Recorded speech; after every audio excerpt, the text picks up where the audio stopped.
Welcome to the After the Snow podcast. Man, this is an exciting day. This is the 17th episode of After the Snow.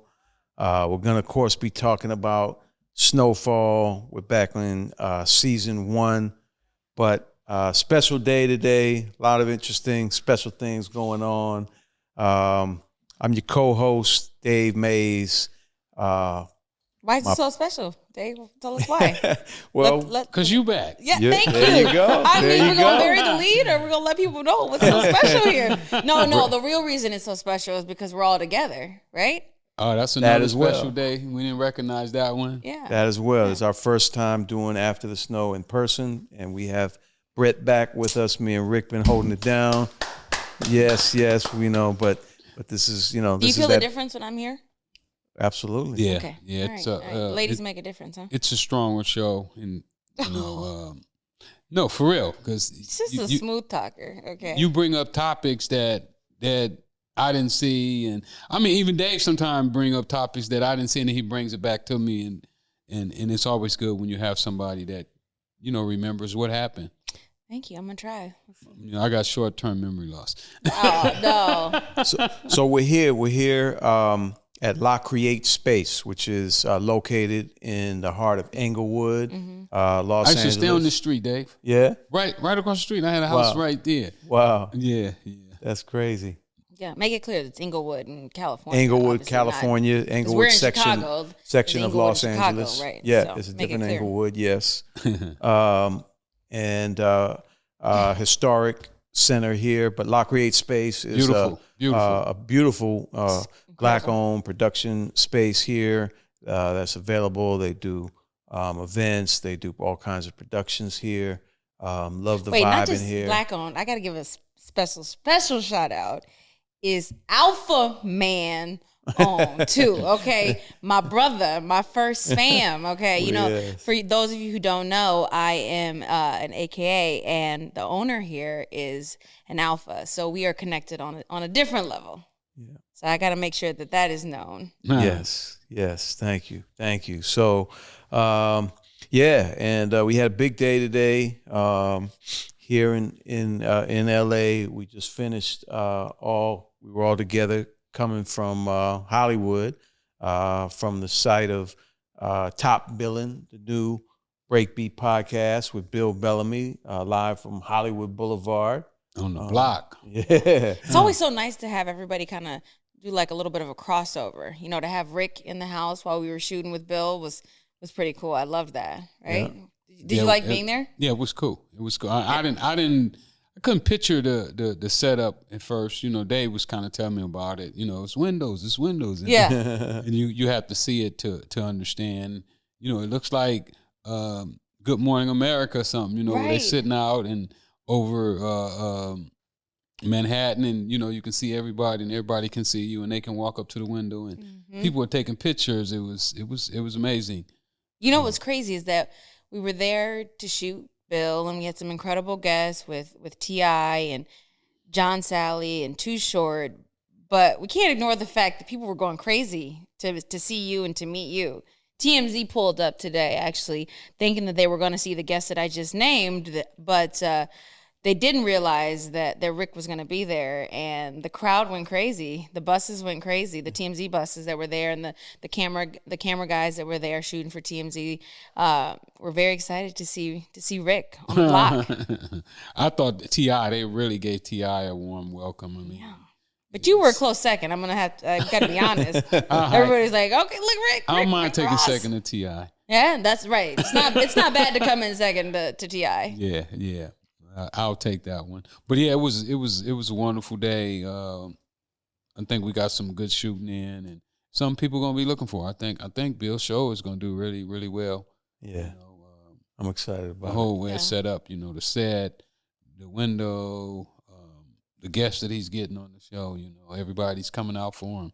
So y'all be on the lookout for that one. It's gonna be big. Yeah, and it was nice to have our producer Tarek there too.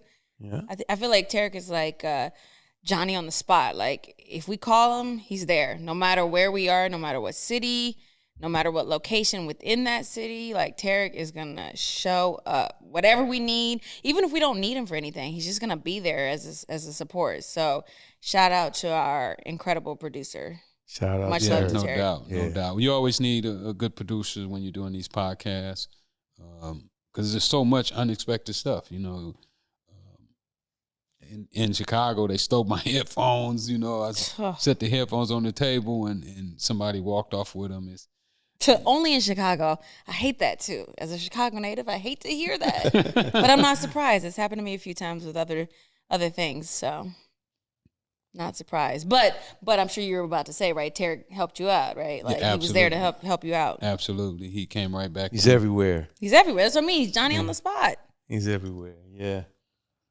And you need that when you're doing these shows. You know, somebody to produce them. You know, without a good producer, you can't have a good show. Yeah, absolutely. And Tarek has definitely he's made my transition a little easier, you know, because I'm so unorganized, you know.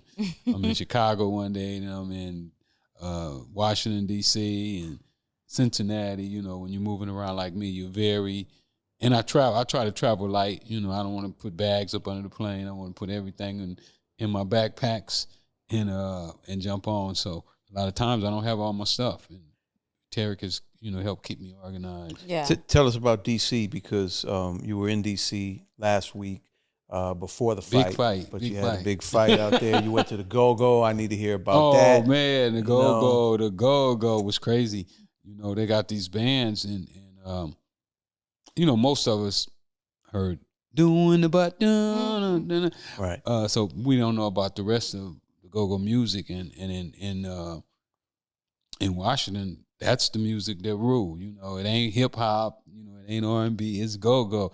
Matter of fact, I got invited to 3 Go-Go parties in 3 days. Every night they had a Go-Go party they wanted me to go to, but it was crazy. I enjoyed, you know, the first one that I went to and the only one that I went to. I didn't go to the other ones because I was so busy doing other things, but I really enjoyed the Go-Go, you know. Yeah. Go-Go was all right. And then they showed me so much love in there. You know, the DJ shouted me out, and the band, you know, gave me a shout out. So it was just like, wow, you know. Yeah. It was like the legends in the house.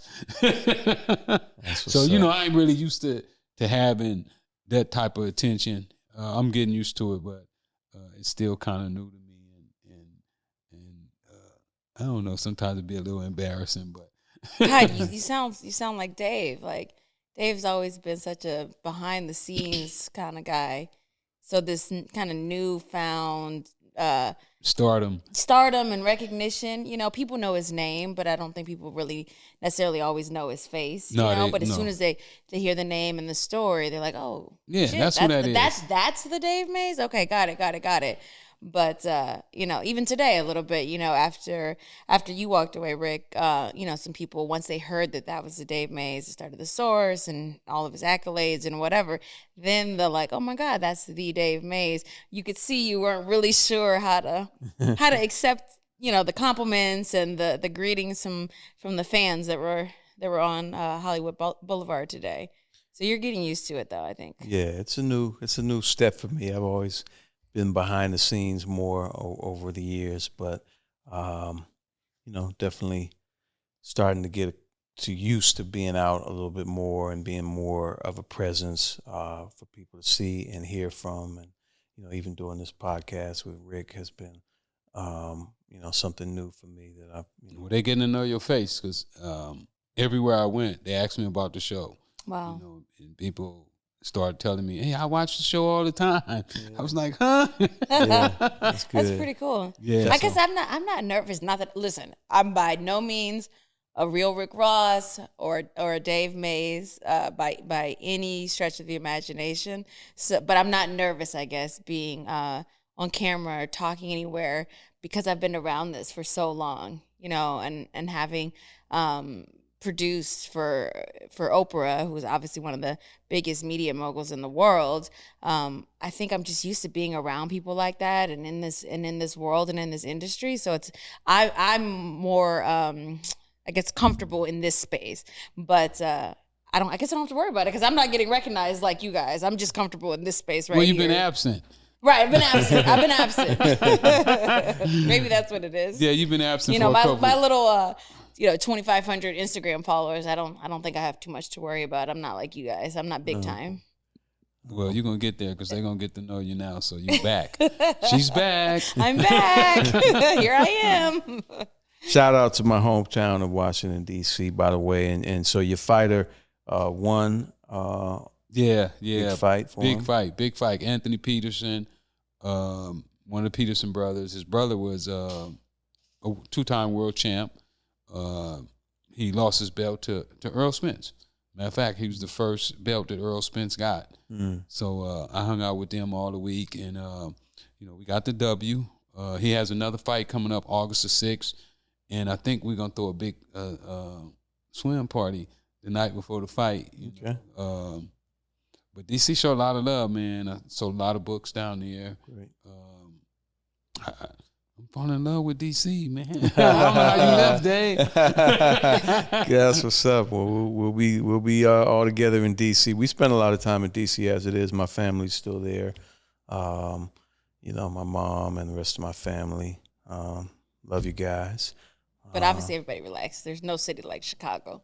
Like, chill out. Everybody calm down. Chicago is clearly number one. Chicago's cool, but I don't know, man. DC, man, they show a lot of love in DC. I mean, Chicago showed me a lot of love too, but DC, man, they took it to another level. Okay, you need to run it back. Come on back to Chicago. I'm gonna make sure you get the love you need. We're gonna run it back. We're gonna run it back. Matter of fact, I got invited, I think June the 7th to some type of kid event they're gonna have where they're gonna have jumpers and all the things for the kids, and they want me to come out. So in Chicago.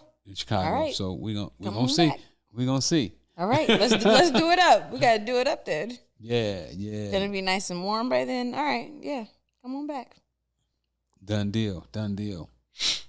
All right. All right, we got to jump in. We're doing a lot of catching up. You ready to jump in? We should get into Snowfall.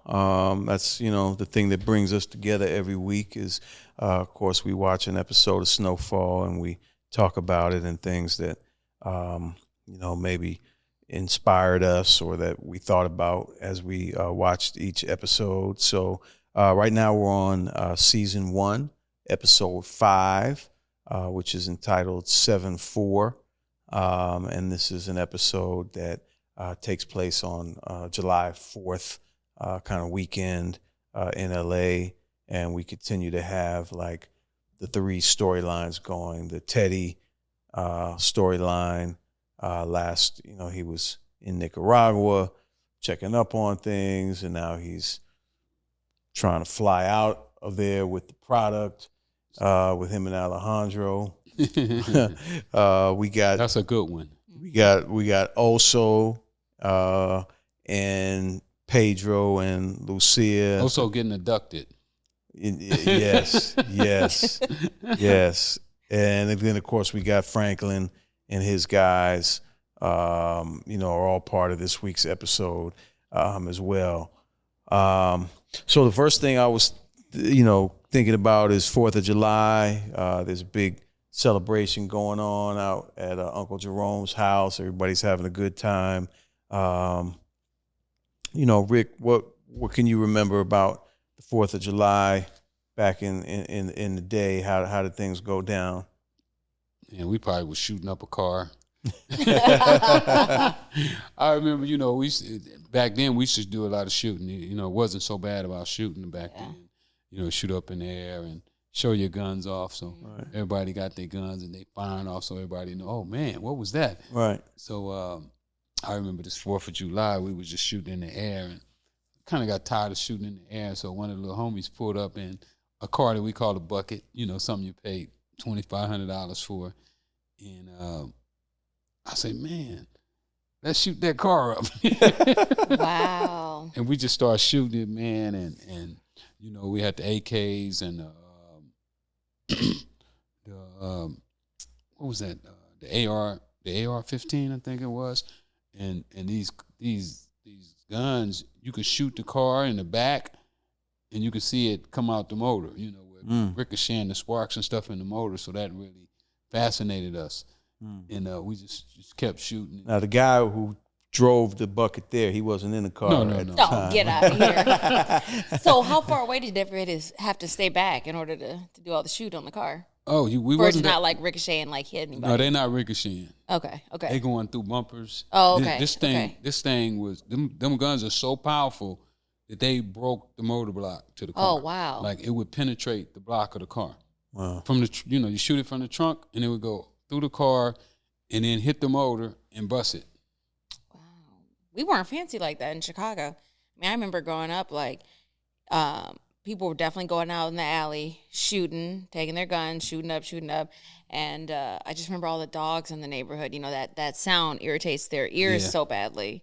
Dogs were going crazy. Even my own dogs were going nuts. So we'd always try and put them in a separate room during that holiday weekend. But, I mean, even now it's still the same. Like, at least in my mom's neighborhood, those gunshots are going off starting like that, like July 1st. Through maybe like the 6th. Yeah, they do it. They used to do it here. Now they crack down here now. They don't really. Yeah, because they saying sometimes you shoot up in the air and those bullets go up and they come down, hit somebody. So they don't really like you shooting here in the city anymore. So damn, they have not cracked down in Chicago. Guarantee you it's gonna happen this year, and probably guarantee you somebody's gonna get hit. Yeah. So, well, yeah, that's how we would.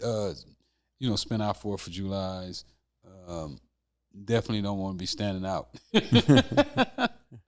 So it's interesting because I feel like, and this might be a little bit of a spoiler, but when we fast forward to later seasons, we talked a lot about how we felt like the family wasn't really having fun. But I felt like in this season, this episode, they're having some more fun. Like, having a little fun. But things get lost later on. Yeah, I don't want to spoil too much for anybody who isn't totally caught up. But I like seeing this version of the family, like actually enjoying themselves a little bit. Yeah, I mean, it definitely was a different feel for the show. Mm-hmm. But these early series are more L.A., and it's probably because John was still alive. Good point. He probably had a big hand in how these storylines went.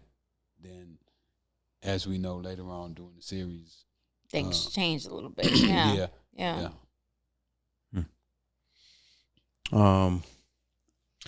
So his dad is a presence, in this show, significant presence. Or lack thereof, yeah. Yeah.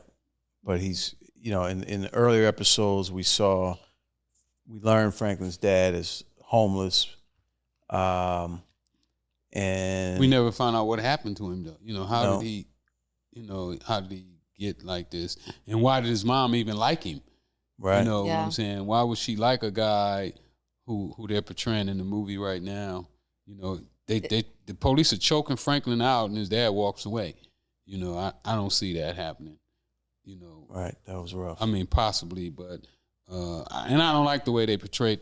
I didn't like that either. I didn't like it. That was hard to watch, and I think about it as the younger sibling to someone who has an older brother, and I just put myself. Thank God, my brother's never been in that position where cops are choking him out. But I just imagine my dad being there. He would intentionally like put the focus on himself if he had to. Like, my dad would catch a case in order to save my brother if that's what it meant. There's no chance he would walk away watching my brother go through something like that. You know what I mean? Like, he would put the heat on himself. So it's just it was just so heartbreaking to watch, really. Yeah, and I didn't like it at all. No. I didn't like the way, because black men already are stereotyped of not caring about their siblings.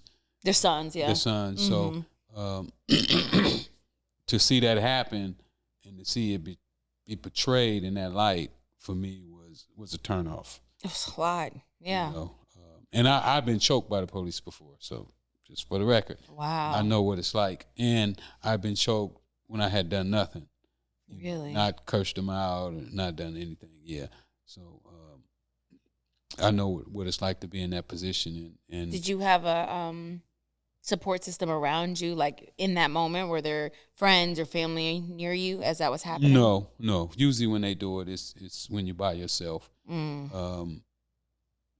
it's hard for me to believe that the cops would do it with that many people. That many people, yeah. You know, that's almost causing a riot. But I guess at that point there weren't devices where people could be recording, and you know, it's not like today where everybody's going to immediately whip out their cell phone, their iPad, whatever, and start recording. Yeah, that's true too. And then the cop pulled out his gun, but I don't even know in those type of situations if pulling out his gun was enough. You know, I still would see somebody still intervening. You know, like, oh, you're gonna shoot me too. Mm-hmm. You know? Mm-hmm. Wow.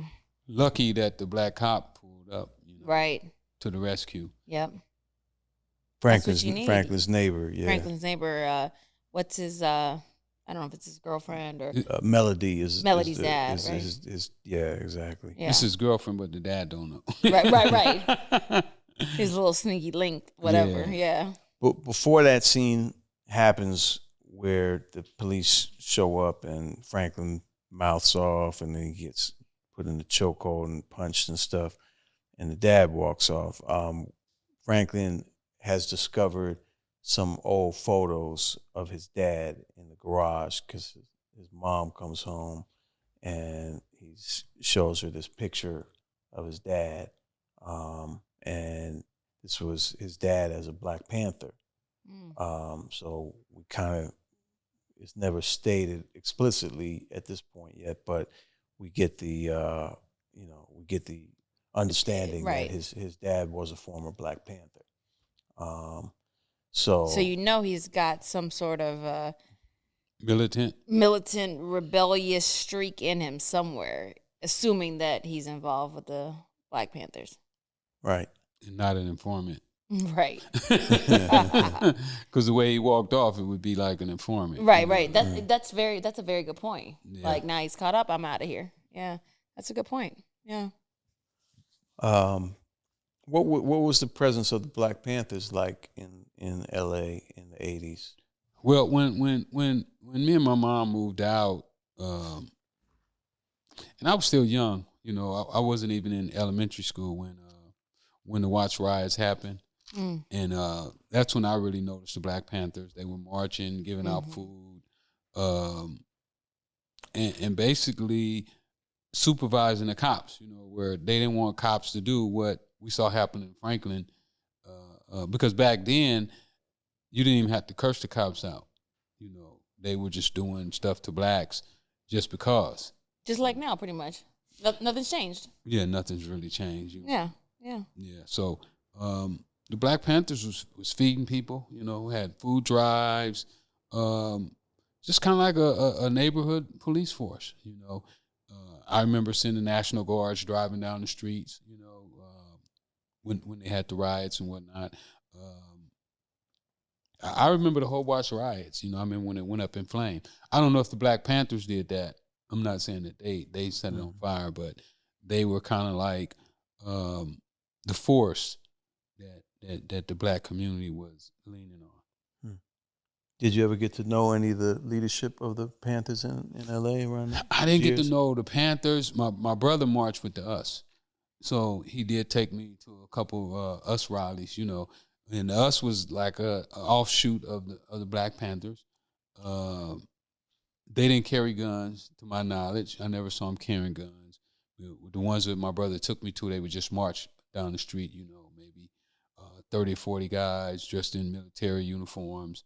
And they would be doing army drills, you know, with the steps. And that's the most I remember about it.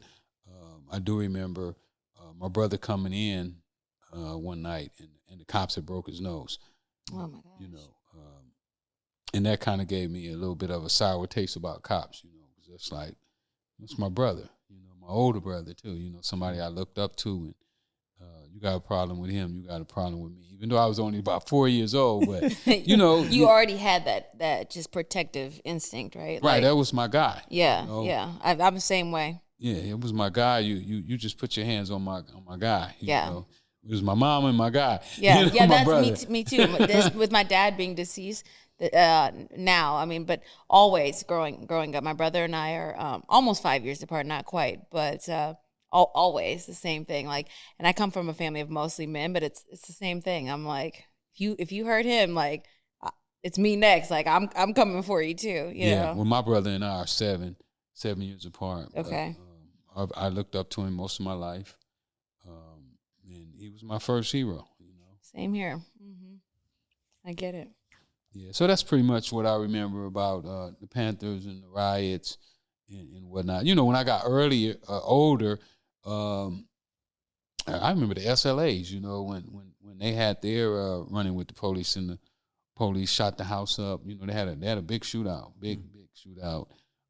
Set the house on fire and burn up everybody inside the house. Oh God. That was right there in my neighborhood where I grew up at. So I remember that as well. I remember when what's her name from Oakland? I can't think of her name. When they were looking for her and what's their name? I can't even think of their names right now. I had a brain fog. But anyway, they were leaders of the Black Panthers, and I remember when they went to jail. I was old enough to remember that they took them to jail. One of the leaders that you were talking about? Mm-hmm. With the hair? Yeah, with the natural. Yes, God, she spoke to my high school. I know exactly what you're talking about. I'll never forget when she spoke. Angela Davis we talking about? Angela Davis. Yes. Yes. Angela Davis. And Huey Newton. Yeah. Mm-hmm. Yep. And George Jackson. George Jackson brother, I think it was his brother, went to court and kidnapped the judge, the jury, and everybody, and held him hostage trying to get his brother out of jail. So, it was some guys that was like real rebels, that was really going against the system. It was a system they didn't believe in, a system that had been treating blacks unfairly, and they felt that extreme measures was necessary to get their justice.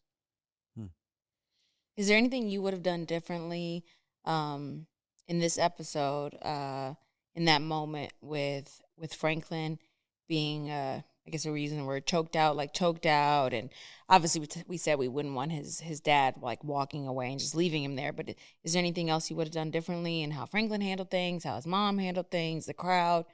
Anything, if you could rewrite that episode or that part of the episode? Wow. How would I do that episode? I guess I wouldn't have had Franklin, talking shit to the cops. That was the first thing. Did you try to always stay pretty humble if ever approached by the cops? Yeah, it's best to do that. Okay. Because all you do is provoke the situation, and it's a situation you really can't win. Mm-hmm. Were you gritting your teeth though? Like, were you thinking like, man, fuck them, but like inside thinking that, but outwardly saying okay, always, yes, sir. They were always looked at as the enemy. Yeah. Because they pull you over in the car, you got to sit on the ground or lay on the ground. Mm-hmm. More than likely, they pull you out the car with guns drawn. They're looking for guns, drugs. So automatically, you have that sense that these are not my friends. Yeah. We're not on the same level. Mm-hmm. So you automatically start with that. But you only make the situation worse when you aggravate them. Right. So it's best just to fake the humility and just stay humble. Stay humble. Yeah. And get it over with. You're going to go through it anyway. Right. Either you go through it with these 2 cops, to steer, or you're going to go through it when they call 30 more. Right. With the helicopter. Yeah. And the batons and everything else. So you might as well just get through it, grit your teeth, and get through it, huh? Absolutely. Yeah. So absolutely. You would have changed him mouthing off. Yeah, I would have changed him mouthing off. I probably would have just had it where the mom came out, because really they're trying to keep their party going. Yeah, that's it. Everybody just wants to have fun. Yeah, so that's the main part. Now we know people have been drinking, and I don't think none of the neighbors would have called the cops talking about they heard gunfire when it was firecrackers. They know the difference. They know, especially given the holiday weekend, And they know it was 4th of July. Right. And the cops are leery about coming out during the 4th of July anyway. Like I said, during that time, people was popping them pistols. Yeah. So they would have known the difference between fireworks. And then even the uncle up on the roof with fireworks, that's like a little little awkward. I never knew anybody to get on the roof and shoot off fireworks. Right. We were always in the middle of in the the street. alley, in the streets, When right, in the we used to backyard. we used to get in the middle of the street because, California is always a dry place. Mm-hmm. So you don't want to be shooting fireworks in the bushes and start fires and whatnot. So most of the time when you see fireworks in our area, they're usually out in the middle of the street. Like you can look down the street and everybody's in the middle of the street shooting fireworks because it's concrete asphalt. So, it's a pretty safe environment. So I would have had the fireworks in the middle of the street, shooting them from there. But then who shoot fireworks in the daytime? Too? And that was another one that kind of, you shooting fireworks in the daytime, sparkles. And you kind of really asking a little bit for a target on your back, kind of, right? Yeah, but you can't really see them anyway. Right. Well, that's true. What's the fun in it? Yeah, fireworks are usually shot at night. So it was, just a little off, a little awkward. Yeah, a little awkward. Is your mom or was your mom like, did she have that little fiery side My to mom her? was very fiery. My mom was a tomboy. Okay, so we can relate because I grew up a tomboy too. So Yeah, my mom had, she had a big family. Her I think her whole brothers and sisters was like 14, 15. 15 of them. Yeah, but then she had, my grandfather had 2 families. Oh, but they all knew about each other at some point. Right. They all knew about each other. They went to school together.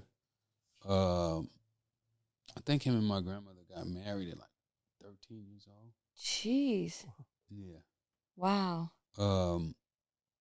So he had two families. Then my mom had like 24 brothers and sisters all together. Wow. And she hung more with the boys. My mom played basketball in high school. Yeah. And when she got older, she carried a pistol. Wow. So yeah, she was Yeah, that little fiery. Yeah. She was fiery. Is your mom with us still? Or she? And she passed about 6 years ago. Yeah. 6 years ago. Okay. Sounds like you guys were always pretty close, though. Yeah. When my mom came to see me in prison when nobody else would come, Wow. So she never. That's like that unconditional, like when they say a mother's love is so absolutely. unconditional. Well, they say a child and a mother. Those two are unconditional, and my mom was that. I should tell her because I was in San Diego. I did like 6 years in San Diego. Mm-hmm. So she would drive from here to San Diego to see me by herself, and I'd be like, "Hey, lady, don't come up here no more by yourself. You don't even have to do this, yeah. No, don't come up here no more. If you come up here again and you by yourself, I ain't coming out to see you." So I had to really like drill that into her because she was like 70-something years old, making that drive by herself. Yeah. Wow. And then sometimes But you probably couldn't even stop her, right? Even saying, "Don't do this." No, she stopped. She stopped when I told her that. Okay. Yeah, because I meant it. If she came up again by herself, I wasn't going to come out. So she stopped doing it because sometimes she'd have to drive back at night, by herself. Oh, yeah. So I got her to stop doing that. But yeah, she was something. She was something. And her house was really where all the kids in the neighborhood hung out. We had basketball court in the yard. So kind of like what they had there at our house was kind of like that every day. Mm-hmm. We playing basketball, either we on the street playing football or we riding our bikes around, with the ramps. And it was just like our house was the house to hang out at. So it seems like a pretty honest depiction of your mom and Franklin's mom. Like there's that seems pretty pretty true. They close. Yeah. They close. Okay. So they got that right. Okay. That's good. Sorry, Dave. I know I'm taking over. I feel like this is your job. Please. You like to ask the questions. Please. And I'm taking over. This is what because I'm excited to be back. This is what we've been missing. So, the woman's touch. Right. That's right. That's exactly what you guys need, the touch. I was thinking about Oso and Lucia and Pedro. Talk a little bit about what's going on with them. Oso wants to become a partner now. He's basically killed 2 people for the cousins and covered. And covered with the dad, and the dad already told him don't play no games. Right. Like he already playing games. You know what I'm saying? He come in the picture. Out of line. So he felt like look, I got a lot to come, and I done put a lot on the line already. You know, if the old man find out what I did, it's curtains for me. Right. So that was pretty interesting, you know, when the old man was questioning him, you know, trying to find out if he was going to induct him into the family or not. That was interesting. Yeah. He tells Lucia afterwards that her uncle, which is the dad, kind of in charge, and her cousin are crazy. She likes his dad, her dad. He's the one that's kind of like the more calmer partner. But that was her dad sitting in the back. Yeah, exactly. Saying that we're really farmers. Exactly. Yes, we're farmers. We farm it. What was they were selling weed? I think so. Yeah. Because they never really said what they were selling, but right. Well, we know that they wasn't selling cocaine, because if they would have been, they wouldn't have had to steal the money to get into the cocaine business. Right. Exactly. But so her that's her dad, and we see Oso and Lucia starting to, you know, grow closer. The relationship there we were talking about last week, but we're seeing it more now in this episode. And well, the uncle recognized it too. Remember, he told his son he has a pretty little girl. Right. Attention. Yeah. Something like that. He said he got her ear. Yeah, he got a pretty little ear, he said. Yeah. Mm-hmm. Well, the dad still don't really trust Oso. You know, and he's kind of questioned his son, because he asked his son something about what he do like somebody else had done, and the son was like, "No, I love you. I never cross you." Right. You know, which he was lying to him when he said it. Right. He just kind of came out with that.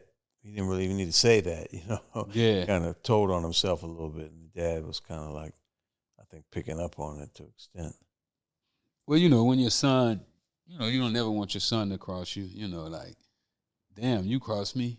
Right. Like, it's not even, shouldn't even be a question. Yeah, who else would cross me if your own son, if you can't trust your own son, you know. Right. Somebody that you raised and brought into the world. And, you know, I imagine he's been taking care of him all his life, you know. And especially, like, something about that father-son relationship. Like, I don't know, son crossing a dad, that just seems even worse to me than a son crossing a mom.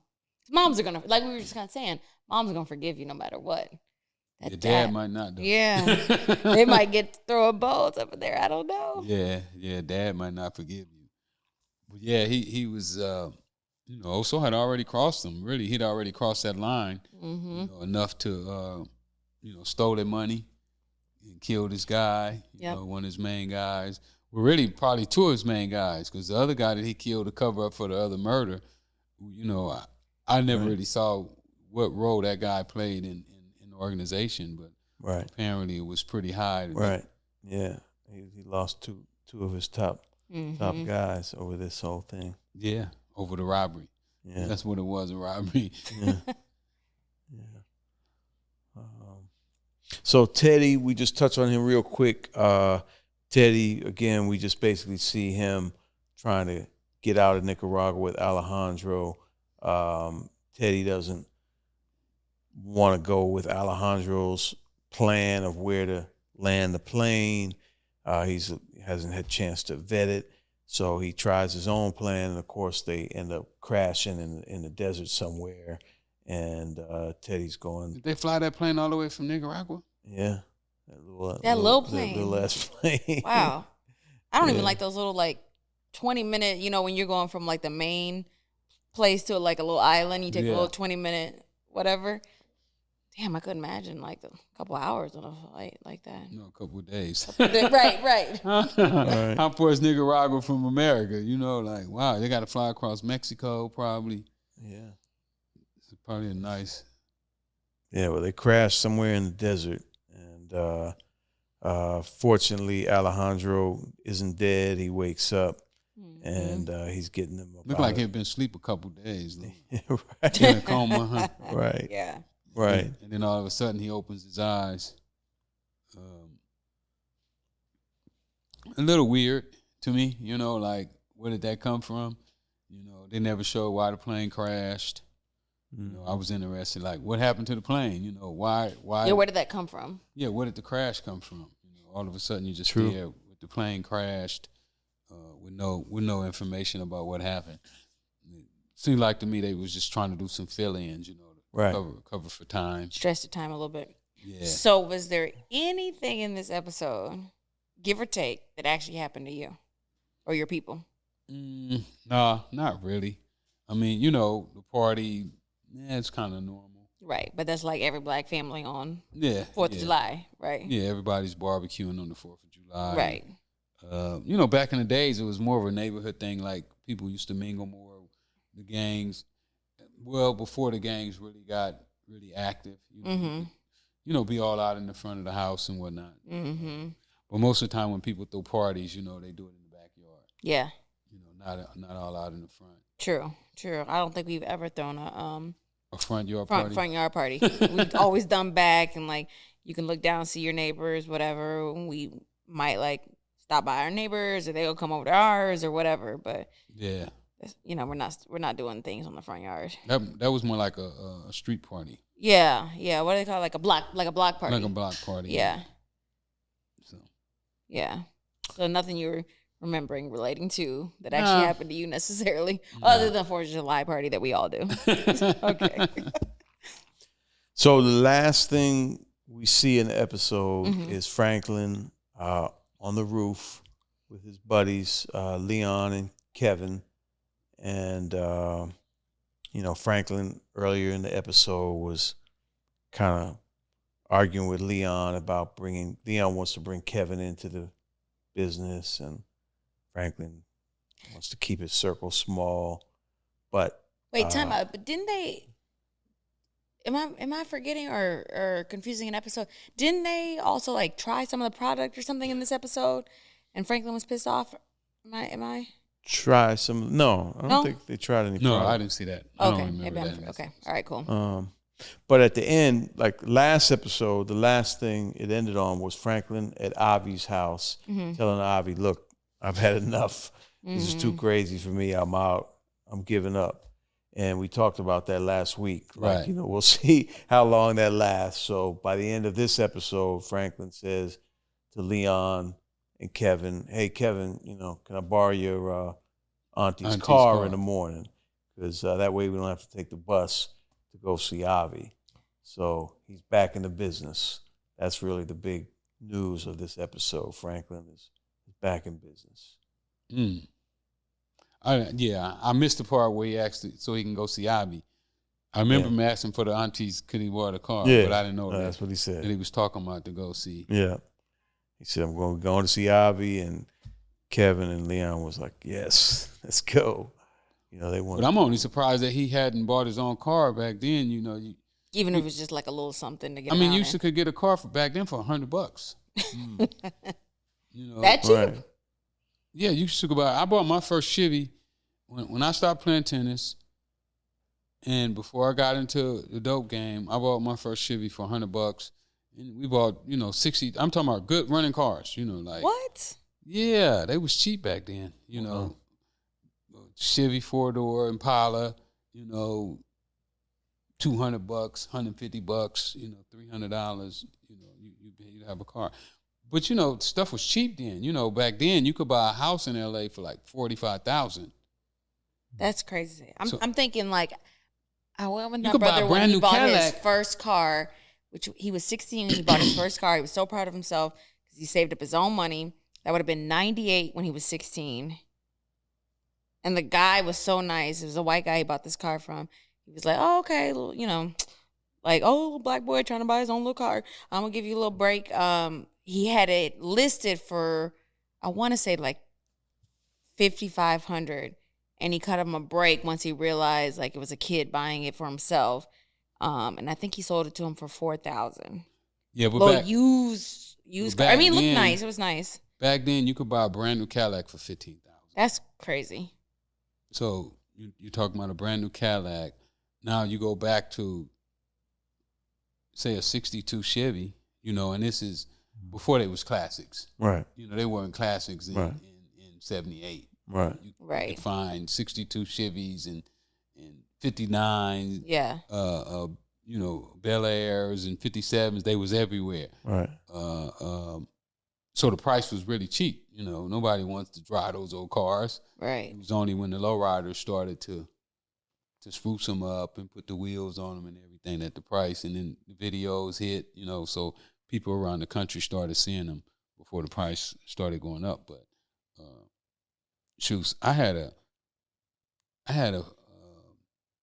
a 68 Impala Capri. I paid $100 for it. That's crazy. Now, I didn't have a front seat in it. What year would this have been? Give or take? 78, 79. Okay. So 20 years later, buying a used car. Okay. Yeah, I guess 4,000. And the car ran like brand new. Somebody had stole it, took the front seat out of it, so the people didn't want it no more. So I bought the car for $100. That's wild. And it didn't have no key switch. I should take wire, had to tie the wires together to start it. That's crazy. And I drove that car, when I first started selling cocaine. That was the car that I was driving. Until I went to the junkyard, bought me a seat and put in it, and I drove that car for a long time. How many years you think you drove it? Probably a year and a half. Not a long time, but I started stacking money really quick. Right, once you got some money. Yeah, because I started getting money at 6 months. I at least was making, $600 a day, $500 every day. So you didn't need that thing. I didn't very have to long. drive $100 car no more. Right. I could move up a little bit. Right. You could take one day's work and get you a $600 car at least. Yeah. Right. Yeah. So my cars got a little better as my money.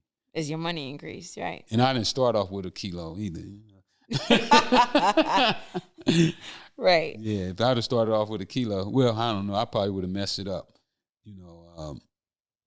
If you give somebody that kind of, that much work, and they never did it before. But the good thing about him is that he was selling whole kilos. He didn't grind his way from the bottom. He didn't have to take it and sell $20 and $20. Mm-hmm. He ran into somebody who just gave him $16,000 right off the bat, which is unusual. Right. How old were you when you really kind of got started? I was 19. 19. And how old was Franklin? Do you remember how old he was when they have him getting started? I didn't never see him mention his age. Yeah, I don't think they mentioned. Yeah. Or I guess, well, no, I don't want to spoil anything. So I'm just going to say spoiler alert. I guess when we see it down the road, he's having trouble paying his tuition, right? And he drops out of college. So he's college age, 18, 19, 20. Remember? He couldn't pay this tuition. He drops out, comes home. Remember? Okay, that's so he right. probably was around the same age, yeah. Oh, we're giving it away, but I said spoiler alert. Right. Not a big fact to give away, so Yeah, they'll be all right. fair enough. So, this is After the Snow. This is the podcast for fans of Snowfall, but fans who want to get a real accurate inside perspective on this TV show. Yeah, the accuracy lives here. We got the man, the myth, the legend. Freeway Rick Ross, the real Rick Ross. Who wrote the book. Who wrote the book. That it was based on. That's right. That's right. So we thank you guys. We are excited, man. Hopefully we can do more in-person stuff like this I again. love this. I mean, if we got to fly here is, every week or something, this is much better than seeing you on the screen. Right. Hey, let's do a poll. We'll have our social team do a poll, to see, do they like it more when we're in person, or are they okay with the virtual thing? Yeah, I already feel like we're going to get more views just from doing it in person together. All right, but we're gonna do the poll. Rhonda, Dre, we're gonna do a poll, guys. Let's put the poll out. So that's our social team. Let the fans. We've done all these vote. shout outs. That's our bomb social team. Hit us on social media. Let us know what you think. Should we be together? Should I fly to Chicago sometime? Yes. Or they fly to LA you sometimes? Got to. Because we're going to move Chicago up to number 1 on the list of cities that you love, all right? So you got to come to Chicago, all right? So y'all hit us up. Yeah. Chicago too cold in the wintertime. That's why I said, what did I tell you earlier? I said you got to come June to September 15th.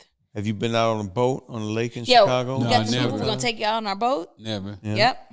Yeah, we got to do that. All right.